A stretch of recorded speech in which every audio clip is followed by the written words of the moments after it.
ಮನೆಗಳಲ್ಲಿ ಹೇಗಾಡಿದ್ವಿ ಗೆದ್ವಿ ಅನ್ನೋದಕ್ಕಿಂತ big stage ICC events ಅಂತ ಬಂದಾಗ ಹೇಗೆ ಪರ್ಫಾರ್ಮ್ ಮಾಡಬೇಕು ಅನ್ನೋದನ್ನ ಈಗ ವೆಸ್ಟ್ ಇಂಡೀಸ್ ತಂಡದ ದೈತ್ಯ ಆಟಗಾರರು ತೋರಿಸಿಕೊಟ್ಟಿದ್ದಾರೆ.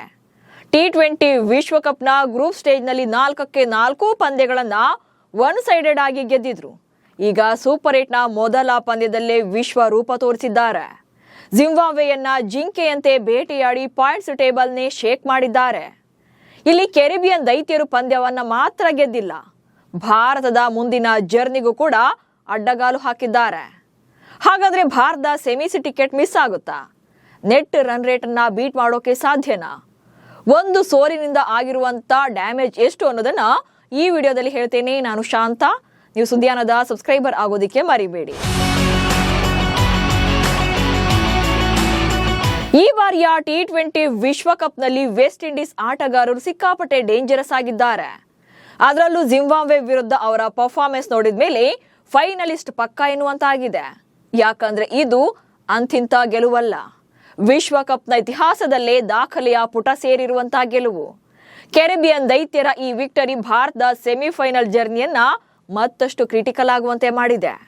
ಮುಂದಿನ ಪಂದ್ಯಗಳಲ್ಲಿ ಗೆದ್ರೂ ಕೂಡ ನೆಟ್ ರನ್ ರೇಟ್ ನಲ್ಲಿ ಪಾಸ್ ಆಗ್ತಾರಾ ಅನ್ನೋದೇ ಈಗ ಡೌಟ್ ಇದೆ. ಜಿಂಬಾಬ್ವೆಯನ್ನು ಹೀನಾಯವಾಗಿ ಸೋಲಿಸಿದ ವೆಸ್ಟ್ ಇಂಡೀಸ್. ಸೂಪರ್ 8 ಗುಂಪಿನ ಗ್ರೂಪ್ 1 ನಲ್ಲಿರುವಂತಹ ವೆಸ್ಟ್ ಇಂಡೀಸ್ ಹಾಗೆ ಜಿಂಬಾಬ್ವೆ ತಂಡಗಳು ಸೋಮವಾರ ತಮ್ಮ ಮೊದಲ ಪಂದ್ಯದಲ್ಲಿ ಮುಖಾಮುಖಿಯಾಗಿದ್ವು. ಮುಂಬೈನ ವಾಂಖೇಡೆ ಕ್ರೀಡಾಂಗಣದಲ್ಲಿ ನಡೆದ ಈ ಪಂದ್ಯ ಇತಿಹಾಸವನ್ನೇ ಸೃಷ್ಟಿಸಿದೆ.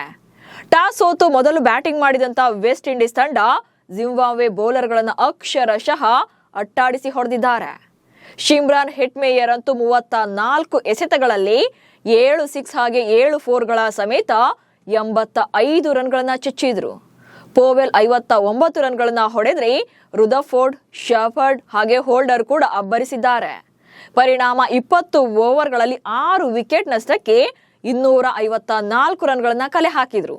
T20 ವಿಶ್ವಕಪ್ನ ಇತಿಹಾಸದಲ್ಲೇ ಇದು ಟಾಪ್ 2 ಹೈಯೆಸ್ಟ್ ಸ್ಕೋರ್ ಆಗಿದೆ.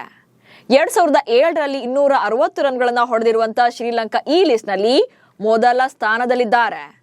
ಸೊ ಅಲ್ಲಿಗೆ 255 ರನ್ಗಳ ಟಾರ್ಗೆಟ್ ಅನ್ನ ಬೆನ್ನತ್ತಿದಂತಹ ಜಿಂಬಾಬ್ವೆ 17.4 ಓವರ್ಗಳಲ್ಲೇ 147 ರನ್ಗಳಿಗೆ ಆಲ್ಔಟ್ ಆಯಿತು. ಈ ಮೂಲಕ ವೆಸ್ಟ್ ಇಂಡೀಸ್ ತಂಡ 107 ರನ್ಗಳ ಬೃಹತ್ ಅಂತರದಲ್ಲಿ ಭರ್ಜರಿಯಾಗಿ ಗೆದ್ದಿದೆ. ಇದೇ ಮಾರ್ಜಿನ್ನ ಗೆಲುವು ಪಾಯಿಂಟ್ಸ್ ಟೇಬಲ್ ಮತ್ತು ರನ್ ರೇಟ್ ಲೆಕ್ಕಾಚಾರಗಳನ್ನೇ ಬುಡಮೇಲು ಮಾಡಿದೆ. ಪಾಯಿಂಟ್ಸ್ ಟೇಬಲ್ ನಲ್ಲಿ ನಂಬರ್ 1 ಸ್ಥಾನಕ್ಕೆ ಜಿಗಿದ ವಿಂಡೀಸ್. ಗ್ರೂಪ್ 1ರಲ್ಲಿ ಸೂಪರ್ 8ನ ಮೊದಲ ಪಂದ್ಯದಲ್ಲಿ ದಕ್ಷಿಣ ಆಫ್ರಿಕಾ ತಂಡ ಭಾರತವನ್ನ ಬರೋಬ್ಬರಿ 76 ರನ್ಗಳಿಂದ ಸೋಲಿಸಿತು. ಇದೇ ಅಂತರದಿಂದಾಗಿ +3.800 ರಷ್ಟು ರನ್ ರೇಟ್ನೊಂದಿಗೆ ಫಸ್ಟ್ ಪ್ಲೇಸ್ ನಲ್ಲಿತ್ತು. ಆದ್ರೆ ಈಗ ವೆಸ್ಟ್ ಇಂಡೀಸ್ ತಂಡ ಜಿಂಬಾಬ್ವೆಯನ್ನ 107 ರನ್ಗಳಿಂದ ಸೋಲಿಸಿ +5.350 ರನ್ ರೇಟ್ನೊಂದಿಗೆ ಮೊದಲ ಸ್ಥಾನಕ್ಕೆ ಜಿಗಿದಿದೆ. ಸೌತ್ ಆಫ್ರಿಕಾ ತಂಡ ಈಗ 2ನೇ ಸ್ಥಾನಕ್ಕೆ ಜಾರಿದೆ. ಹರಿಣಗಳ ವಿರುದ್ಧ ಹೀನಾಯವಾಗಿ ಸೋತಿರುವಂತಹ ಭಾರತ -3.800ದೊಂದಿಗೆ 3ನೇ ಸ್ಥಾನದಲ್ಲಿದೆ. ಜಿಂಬಾಬ್ವೆ ತಂಡ -5.350 ನೆಟ್ ರನ್ ರೇಟ್ನೊಂದಿಗೆ ಕೊನೆಯ ಸ್ಥಾನದಲ್ಲಿದೆ. ಸೊ ಈ ಪಾಯಿಂಟ್ಸ್ ಟೇಬಲ್ ಪಟ್ಟಿಯನ್ನ ನೋಡಿದಾಗಲೇ ಗೊತ್ತಾಗುತ್ತೆ ಭಾರತ ಪ್ರಸ್ತುತ ಎಂತ ಕ್ರೂಷಿಯಲ್ ಸ್ಟೇಜ್ನಲ್ಲಿದೆ ಅಂತ. ಇದನ್ನ ಸ್ವತಃ ಟೀಮ್ ಇಂಡಿಯಾದ ಮಾಜಿ ಆಟಗಾರ ದಿನೇಶ್ ಕಾರ್ತಿಕ್ ಕೂಡ ಎಕ್ಸ್ಪ್ಲೇನ್ ಮಾಡಿದ್ದಾರೆ ನೋಡಿ.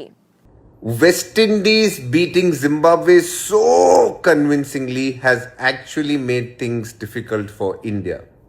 If you saw my previous reel, we spoke about what it takes for India to qualify. Two simple scenarios. South Africa need to win the rest of the matches. India also need to win the rest of the matches. Now, with this huge win, by any chance, if West Indies beat South Africa, then it's going to become literally impossible for India to qualify because India are -3 in run rate. West Indies are +5. That's too tough to catch in 2 games. And it doesn't happen too often that a team wins by 106 runs, which is exactly what West Indies has done today. Now, the South Africa-West Indies match in Ahmedabad on the 26th afternoon is going to be as important as the match India is actually going to play against Zimbabwe in Chennai on the same day in the evening. Let's wait and watch. Fingers crossed. things getting a little tricky in this World Cup in the Super 8 stages. ಸದ್ಯ super 8 ಹಂತದಲ್ಲಿ ಆಗಿರೋದೇ ಎರಡೆರಡು ಪಂದ್ಯ. Group 1 ನಲ್ಲಿ ಹಾಗೆ group 2 ನಲ್ಲಿ. Group 1 ನಲ್ಲಿ south Africa ಮತ್ತು West Indies ತಂಡಗಳು ಡಾಮಿನೇಷನ್ ಮಾಡಿ ಗೆದ್ದಿರೋದ್ರಿಂದ ಸೆಮೀಸ್ ಟಿಕೆಟ್ಗೆ ಹತ್ತಿರ ಇದ್ದಾರೆ. ಇತ್ತ ಭಾರತ ಹಾಗೆ ಜಿಂಬಾಬ್ವೆ ಕೆಟ್ಟದಾಗಿ ಸೋತಿರೋದ್ರಿಂದ ಚಾನ್ಸ್ ಇನ್ನೂ ಕೂಡ ಕ್ರಿಟಿಕಲ್ ಆಗಿದೆ. ಅತ್ತ ಗ್ರೂಪ್ 2 ನಲ್ಲಿ ಪಾಕಿಸ್ತಾನ ಹಾಗೆ ನ್ಯೂಜಿಲೆಂಡ್ ಪಂದ್ಯ ಮಳೆ ಕಾರಣಕ್ಕೆ ರದ್ದಾಗಿ ಒಂದೊಂದು ಅಂಕಗಳನ್ನು ಪಡ್ಕೊಂಡಿದ್ದಾರೆ. ಸೊ ಇನ್ನೊಂದು ಮ್ಯಾಚ್ ಅಲ್ಲಿ ಲಂಕಾ ವಿರುದ್ಧ ಭರ್ಜರಿಯಾಗಿ ಗೆದ್ದಿರುವಂತ ಇಂಗ್ಲೆಂಡ್ ತಂಡ ಟಾಪ್ 1 ನಲ್ಲಿದೆ. ಸದ್ಯಕ್ಕೆ ಗ್ರೂಪ್ 2 ನಲ್ಲಿ ಅಂತ ವೇರಿಯೇಷನ್ಸ್ ಏನು ಇಲ್ಲದೆ ಇದ್ರೂ ಕೂಡ ಗ್ರೂಪ್ 1 ನಲ್ಲಿ ಆಲ್ರೆಡಿ ಲೆಕ್ಕಾಚಾರ ಸ್ಟಾರ್ಟ್ ಆಗಿದೆ. ಅದರಲ್ಲೂ ಭಾರತದ ಸೆಮೀಸ್ ಜರ್ನಿ ತುಂಬಾನೇ ಕಷ್ಟ ಇದೆ. ಸೊ ಭಾರತ ಸೆಮಿಫೈನಲ್ ಟಿಕೆಟ್ ಅನ್ನ ಪಡೆಯಬೇಕು ಅಂದ್ರೆ ಇರುವಂತ ದಾರಿ ಹೇಗೆ ಅನ್ನೋದನ್ನ ನೋಡ್ತಾ ಹೋಗೋಣ. ನಿಜಕ್ಕೂ ಕೂಡ ಭಾರತದ ಸೆಮಿಫೈನಲ್ ಹಾದಿ ಕಷ್ಟ ಅಂತಾನೆ ಹೇಳಬಹುದು. ಯಾಕಂದ್ರೆ ನೆಕ್ಸ್ಟ್ ಬರುವಂತ ಜಿಂಬಾಬ್ವೆ ಮತ್ತು ವೆಸ್ಟ್ ಇಂಡೀಸ್ ವಿರುದ್ಧ ಗೆಲ್ಲಲೇಬೇಕು. ಜಿಂಬಾಬ್ವೆ ತಂಡದ ವಿರುದ್ಧ ಪಂದ್ಯ ನೆಕ್ಸ್ಟ್ 26ಕ್ಕಿದೆ, ವೆಸ್ಟ್ ಇಂಡೀಸ್ ವಿರುದ್ಧ ಮಾರ್ಚ್ 1ಕ್ಕಿದೆ. ಸೊ ಭಾರತ ಮುಂದಿನ 2 ಪಂದ್ಯಗಳಲ್ಲೂ ಮಸ್ಟ್ ಅಂಡ್ ಶುಡ್ ಗೆಲ್ಲಲೇಬೇಕಿದೆ. ಸೊ ಗೆದ್ರೆ ಮಾತ್ರ ಸಾಕಾ? ಇಲ್ಲ, ಬಿಗ್ ಮಾರ್ಜಿನ್ ನಲ್ಲಿ ಗೆಲ್ಲಬೇಕು. ಅದು ಕೂಡ ಜಿಂಬಾಬ್ವೆ ವಿರುದ್ಧ 70ರಿಂದ 100 ರನ್ಗಳ ಅಂತರದಲ್ಲಿ ಸೋಲಿಸಬೇಕಾಗುತ್ತೆ. ಇಲ್ಲ ನಾವು ಫಸ್ಟ್ ಬ್ಯಾಟಿಂಗ್ ಅನ್ನ ಮಾಡಿದ್ವಿ, ಸೊ ಅವ್ರನ್ನ ಚೇಸ್ ಮಾಡೋಕ್ ಬಿಟ್ವಿ ಅಂತಂದ್ರೆ, ಅಥವಾ ಇವರು ಚೇಸಿಂಗ್ ಅನ್ನ ಮಾಡೋಕ್ ಶುರು ಮಾಡಿದ್ರು ಅಂತಂದ್ರೆ, ಅಂದ್ರೆ ಫಸ್ಟ್ ಜಿಂಬಾಬ್ವೆ ಏನು ಬ್ಯಾಟಿಂಗ್ ಅನ್ನ ಮಾಡಿದೆ, ಭಾರತ ಚೇಸಿಂಗ್ ಮಾಡ್ತಿದೆ ಅಂತ ಬಂದಾಗ ಆಲ್ಮೋಸ್ಟ್ 11 ಅಥವಾ 12ನೇ ಓವರ್ನಲ್ಲೇ ಮ್ಯಾಚ್ ಅನ್ನ ಫಿನಿಶ್ ಮಾಡಬೇಕು. ಸೊ ಇಲ್ಲಿ ಲೆಕ್ಕ ಹಾಕಿದ್ರೆ ಅರ್ಧಕ್ಕರ್ಧ ಮ್ಯಾಚ್ ಅನ್ನ ಅವ್ರು 20 ಓವರಿಗೆ ಆಡಿದ್ರೆ ನಾವು 10 ಓವರಲ್ಲೇ ಫಿನಿಶ್ ಮಾಡ್ತೀವಿ ಅನ್ನೋ ತರ ಆಡಿದ್ರೆ ಮಾತ್ರ ನೆಟ್ ರನ್ ರೇಟ್ ಸ್ವಲ್ಪ ಜಾಸ್ತಿ ಆಗುತ್ತೆ, ಪ್ಲಸ್ ಆಗುತ್ತೆ. ಇಲ್ಲದೇ ಇದ್ರೆ ಭಾರತಕ್ಕೆ ಮತ್ತಷ್ಟು ಡೇಂಜರಸ್ ಆಗುತ್ತೆ. ಇಲ್ಲಿ ಭಾರತಕ್ಕೆ ಇರುವಂತ ಇನ್ನೊಂದು ಥ್ರೆಟ್ ಏನಂತಂದ್ರೆ, ಆಯ್ತಪ್ಪ ಈಗ ಸೌತ್ ಆಫ್ರಿಕಾ ಹಾಗೆ ವೆಸ್ಟ್ ಇಂಡೀಸ್ ವಿರುದ್ಧ ಗೆದ್ವಿ, ಬಟ್ ಅಲ್ಲಿ ಪಾಯಿಂಟ್ಸ್ ಟೇಬಲ್ ನಲ್ಲಿ ಈ 3 ತಂಡಗಳು ಅಂದ್ರೆ ಭಾರತ, ಸೌತ್ ಆಫ್ರಿಕಾ ಹಾಗೆ ವೆಸ್ಟ್ ಇಂಡೀಸ್ ತಂಡಗಳು ಸಮಬಲ ಆಗುವಂತ ಚಾನ್ಸಸ್ ಇದೆ. ಸೊ ಅಲ್ಲಿ ಯಾಕಂತಂದ್ರೆ ತಲಾ 4 ಅಂಕ ಪಡೆದ್ರೆ ನೆಟ್ ರನ್ ರೇಟ್ ಆಧಾರದಲ್ಲಿ ಆಯ್ಕೆ ಮಾಡಲಾಗುತ್ತೆ. ಸೊ ಇಲ್ಲಿ ಸೌತ್ ಆಫ್ರಿಕಾ ಹಾಗೆ ವೆಸ್ಟ್ ಇಂಡೀಸ್ ಹಾಗೆ ಭಾರತ. ಸೊ ಇಲ್ಲಿ ಜಿಂಬಾಬ್ವೆಯನ್ನ ನಾವು ತಗೊಂಡಿಲ್ಲ, ಬಟ್ ಜಿಂಬಾಬ್ವೆಗೂ ಕೂಡ ಚಾನ್ಸ್ ಇದೆ ಈಗ್ಲೂ. ಬಟ್ ಜಿಂಬಾಬ್ವೆ ತಂಡವನ್ನ ಇಲ್ಲಿ ಮೈನಸ್ ಮಾಡಿದ್ದೀವಿ. ಸೊ ಇಲ್ಲಿ ಮೇನ್ ಅಂತೇಳಿ ಭಾರತ, ಸೌತ್ ಆಫ್ರಿಕಾ ಹಾಗೆ ವೆಸ್ಟ್ ಇಂಡೀಸ್ ತಂಡಗಳನ್ನ ಇಟ್ಕೊಂಡು ಇವರು 3 ಜನನು ಕೂಡ ಅಂದ್ರೆ 3 ತಂಡಗಳು ಕೂಡ 4 ಅಂಕಗಳನ್ನ ಪಡೆದ್ರೆ ಸಮಬಲ ಆಗ್ತಾರೆ. ಸೊ ಆಗ ಏನ್ ಮಾಡ್ತಾರೆ, ನೆಟ್ ರನ್ ರೇಟ್ ಅನ್ನ ನೋಡ್ತಾರೆ. ನೆಟ್ ರನ್ ರೇಟ್ ನಲ್ಲಿ ಆಲ್ರೆಡಿ ವೆಸ್ಟ್ ಇಂಡೀಸ್ ಹಾಗೆ ಸೌತ್ ಆಫ್ರಿಕಾ ಡಾಮಿನೇಟ್ ಮಾಡಿ ಗೆದ್ದಿರೋದ್ರಿಂದ ಆಬ್ವಿಯಸ್ಲಿ ಅವರೇ ಸೆಲೆಕ್ಟ್ ಆಗ್ತಾರೆ. ಸೊ ಈಗ ಭಾರತಕ್ಕೆ ಇರುವಂತ ಚಾನ್ಸ್ ಏನಂತಂದ್ರೆ, ಮುಂದಿನ 2 ಪಂದ್ಯಗಳಲ್ಲೂ ಕೂಡ ಭಾರತ ಡಾಮಿನೇಟ್ ಮಾಡಿ ಗೆಲ್ಲಬೇಕು. ಅಥವಾ ಆ ಪಂದ್ಯಗಳನ್ನ ಅಂದ್ರೆ ಇಲ್ಲೇನಾಗುತ್ತೆ ಅಂತಂದ್ರೆ ಸೌತ್ ಆಫ್ರಿಕಾ ಹಾಗೆ ವೆಸ್ಟ್ ಇಂಡೀಸ್ ಕೂಡ ನೆಕ್ಸ್ಟ್ ಬರುವಂತ ಮ್ಯಾಚಸ್ಗಳಲ್ಲಿ ಒಂದೊಂದು ಪಂದ್ಯವನ್ನು ಗೆದ್ಕೊಂಡ್ರು ಕೂಡ ಅವರಿಗೆ ಟಿಕೆಟ್ ಸಿಗುವಂತ ಚಾನ್ಸಸ್ ಜಾಸ್ತಿ ಇದೆ. ಇನ್ನೊಂದು ಭಾರತಕ್ಕೆ ಇರುವಂತ ಪ್ಲಸ್ ಏನಂತಂದ್ರೆ, ಸೌತ್ ಆಫ್ರಿಕಾ 2 ಪಂದ್ಯಗಳನ್ನ ಗೆದ್ರೆ ಭಾರತಕ್ಕೆ ಲಾಭ ಆಗುತ್ತೆ. ಪ್ರಸ್ತುತ ಈಗ ಭಾರತಕ್ಕೆ ಜಿಂಬಾಬ್ವೆ ಹಾಗೆ ವೆಸ್ಟ್ ಇಂಡೀಸ್ ತಂಡ ಎದುರಾಳಿ. ಸೊ ಭಾರತ ಈ 2 ಪಂದ್ಯಗಳನ್ನ ಗೆದ್ಕೊಳ್ತು. ಅತ್ತ ಸೌತ್ ಆಫ್ರಿಕಾ ತಂಡ 2 ಪಂದ್ಯಗಳನ್ನ ಗೆಲ್ಲಬೇಕು. ಯಾಕಂತಂದ್ರೆ ಸೌತ್ ಆಫ್ರಿಕಾ ಜಿಂಬಾಬ್ವೆ ವಿರುದ್ಧ ಗೆದ್ದಾಗ ಜಿಂಬಾಬ್ವೆ ಔಟ್ ಆಗುತ್ತೆ. ದೆನ್ ವೆಸ್ಟ್ ಇಂಡೀಸ್ ವಿರುದ್ಧ ಕೂಡ ಗೆದ್ರೆ ಸೌತ್ ಆಫ್ರಿಕಾ ಜೊತೆಗೆ ಭಾರತ 2 ಕೂಡ ವೆಸ್ಟ್ ಇಂಡೀಸ್ ಅನ್ನ ಸೋಲಿಸಿದ್ರೆ ವೆಸ್ಟ್ ಇಂಡೀಸ್ ತಂಡ ಕೇವಲ 2 ಅಂಕಗಳೊಂದಿಗೆ ಟೂರ್ನಿಂದ ಹೊರಬೀಳುತ್ತೆ. ಆಗ ಸೌತ್ ಆಫ್ರಿಕಾ 3 ಪಂದ್ಯಗಳನ್ನ ಗೆದ್ದು 6 ಅಂಕ ಪಡೆದಂಗಾಗುತ್ತೆ. ಅಲ್ಲಿಗೆ ಭಾರತ 4 ಅಂಕಗಳು ಸಿಕ್ಕಂಗಾಗುತ್ತೆ. ಆಗ ಟಾಪ್ 1 ಹಾಗೆ ಟಾಪ್ 2 ನಲ್ಲಿ ಸೆಮೀಸ್ಗೆ ಹೋಗ್ತಾರೆ. ಸೊ ಸೌತ್ ಆಫ್ರಿಕಾ 2 ಪಂದ್ಯಗಳನ್ನ ಗೆಲ್ಲೋದು ಕೂಡ ಇಂಪಾರ್ಟೆಂಟ್ ಇದೆ.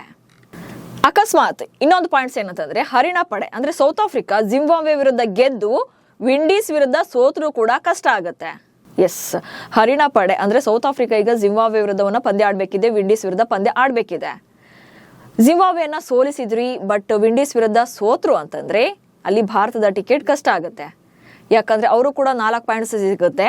ಸೊ ಅದು ಅಲ್ಲದೆ ಅವರು ನೆಟ್ ರನ್ ರೇಟ್ ಜಾಸ್ತಿ ಇರೋದ್ರಿಂದ ಅವರು ಸೌತ್ ಆಫ್ರಿಕಾ ತಂಡ ಸೆಲೆಕ್ಟ್ ಆಗುವಂತ ಚಾನ್ಸಸ್ ಜಾಸ್ತಿ ಇರುತ್ತೆ. ಹೀಗಾಗಿ ಇಲ್ಲಿ ಭಾರತಕ್ಕೆ ತಾನು ಗೆಲ್ಲೋದು ಮಾತ್ರ ಅಲ್ಲ, ಉಳಿದ ತಂಡಗಳ ಸೋಲು ಗೆಲುವಿನ ಲೆಕ್ಕಾಚಾರವನ್ನು ಕೂಡ ಇಲ್ಲಿ ನೋಡ್ಬೇಕಾಗುತ್ತೆ. ಸೊ ಇದನ್ನೆಲ್ಲ ನೋಡ್ತಾ ಇದ್ರೆ ಭಾರತ ಮೊದಲ ಪಂದ್ಯವನ್ನ ಸೋತಿರೋದು ಎಷ್ಟು ಡ್ಯಾಮೇಜ್ ಮಾಡಿದೆ ಅನ್ನೋದು ಇಲ್ಲೇ ಗೊತ್ತಾಗ್ತಿದೆ. ಒಂದ್ ಕಡೆ ಮುಂದಿನ 2 ಪಂದ್ಯಗಳನ್ನ ಗೆಲ್ಲಬೇಕು, ಬಿಗ್ ಮಾರ್ಜಿನ್ ವಿಕ್ಟ್ರಿ ಬೇಕು. ಸೌತ್ ಆಫ್ರಿಕಾ ಕೂಡ 2 ಪಂದ್ಯಗಳನ್ನ ಗೆಲ್ಲಬೇಕು. ಆದ್ರೆ ವಿಂಡೀಸ್ ದೈತ್ಯರು ಆಡ್ತಾ ಇರೋದನ್ನ ನೋಡಿದ್ರೆ ಅವರು ಸೌತ್ ಆಫ್ರಿಕಾನು ಸೋಲಿಸಿ ಭಾರತಕ್ಕೂ ಆಘಾತ ನೀಡುವಂತ ರೇಂಜ್ ನಲ್ಲಿದ್ದಾರೆ. ಒಟ್ನಲ್ಲಿ ಭಾರತದ ಸೆಮೀಸ್ ಹಾದಿ ತುಂಬಾನೇ ಕಷ್ಟ ಇದೆ. ಭಾರತ ತಂಡದ ಪರ್ಫಾರ್ಮೆನ್ಸ್ ಕೂಡ ಅಷ್ಟಕ್ಕಷ್ಟೇ ಇದೆ. ಆದ್ರೆ ಭಾರತ ತಂಡಕ್ಕೆ ಬೆಸ್ಟ್ ವಿಶಸ್ ಅಂತೂ ಹೇಳೋಣ.